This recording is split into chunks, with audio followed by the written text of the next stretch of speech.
இதுதான் middle point. இந்த ஆமாம், இந்த இருக்கிற இது பேக் சைடு இந்த பாயிண்ட்டு, இந்த பாயிண்டில் ஒரு பக்கம் கைக்குழி வரும், ஒரு பக்கம் கைக்குழி வராது. இது இந்த சைடு வந்து கைக்குழி வராது. ஓகேவா? இப்படியே இது திருப்பிக்கணும்.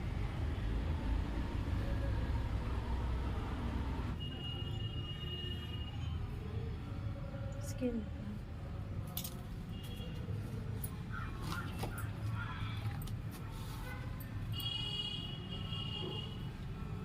ஒரு பக்கம் அப்படியே வச்சு மார்க் பண்ணிவிட்டு அப்படியே ஆப்போசிட்டில் நியூஸ் பேப்பர் கட் பண்ணியும் மார்க் பண்ணலாம். இதில் சரியாக நமக்கு வரல அப்படின்னா நியூஸ் பேப்பருக்குள்ளே கை தனியாக கழுத்து தனியாக வச்சு மார்க் பண்ணிட்டு அந்த நியூஸ் பேப்பர் இது மேலே வச்சு அப்படியே மார்க் பண்ணலாம். கரெக்டாக இது உள்ள தான் நீங்கள் டிசைன் பண்ணணும். இது எங்கேயே இந்த பக்கம் வச்சு இது மாதிரி சாக் பீஸ் மார்க் பண்ணிட்டு இந்த பக்கம் தட்டினாலும்